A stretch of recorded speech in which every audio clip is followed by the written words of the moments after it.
ومرحبا بكم في فيديو جديد. واليوم معلق معروف راح يقوم بتعليق لنا على لقاء المنتخب المغربي والمنتخب الكندي. احنا عارفين ان هذا المعلق ما يعلقش على المنتخب المغربي في المباريات بتاعه، ولكن اليوم نخلوه يعلق، ما يتقلقوش لنا الناس الاخرون اللي معايا. على اي المباراة الاخيرة في دور المجموعات.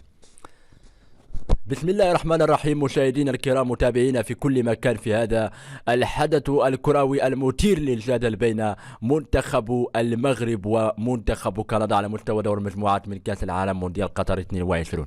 كرة بتعود مرة أخرى لمصلحة المنتخب المغربي في هذه المكان، طبعا الجانب الأيمن، والكرة بتعود مرة أخرى لمصلحة المنتخب المغربي في هذه الهجمة خطيرة مرة أخرى لصاحب الكرة، خطيرة وبتهيأ وما زالت، وكرة خطيرة وبا لا قريب صراحة، كان قريب من التسديد ولكن ليس على حالة. كرة بتعود مرة أخرى لمصلحة المنتخب الكندي، خطيرة وبتهيأ وما زالت، كرة خطيرة با للمنتخب الكندي. يا سلام للمنتخب الكندي، يا سلام. شوف تمريرة عمق كروي حطه في الشباك ياسين بونو، يا سلام. هدف واحد مقابل لا شيء للمنتخب الكندي في هذه الأثناء، والنتيجة على حالها، والمنتخب المغربي نقول مسيطر نوعا ما في هذا اللقاء لكن بدون أهداف. كرة بتعود مرة أخرى لمصلحة المنتخب المغربي، نتمنى منك سير يا خويا سير، ومرة أخرى وخطيرة.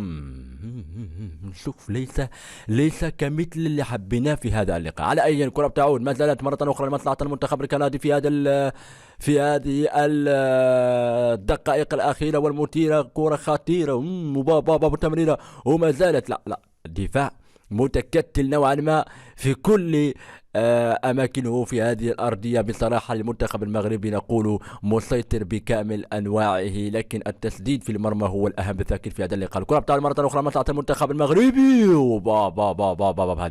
هذا اللي بنتمناه منكم للمنتخب المغربي بيفعلوها في المونديال الحقيقي والواقعي، وليس في الفيفا موبايل هنا بالتأكيد بهذه بمجرد اللعبة. الكرة بتعود الآن، انتهت المباراة بتقدم المنتخب الكندي بهدف المقابل لا شيء، 3 نقاط لمصلحة المنتخب الكندي. ولكن هل فعلا المنتخب المغربي تألق في الدور الآخر؟ سنرى بالتأكيد الآن هل فعلا تألق الآخرية، بالرغم من أننا انهزمنا في هذا اللقاء ولكن انتصرنا في اللقاء الأول مع المنتخب البلجيكي، وتعادل مع المنتخب الكرواتي، وانهزام مع المنتخب الكندي اللي كنا دائما في الواقع نقول أن المنتخب الكندي سهل، وبالتأكيد فعلا تألقنا إلى الدور بالتأكيد دور 16 من هذه البطولة. تهانينا للمنتخب المغربي.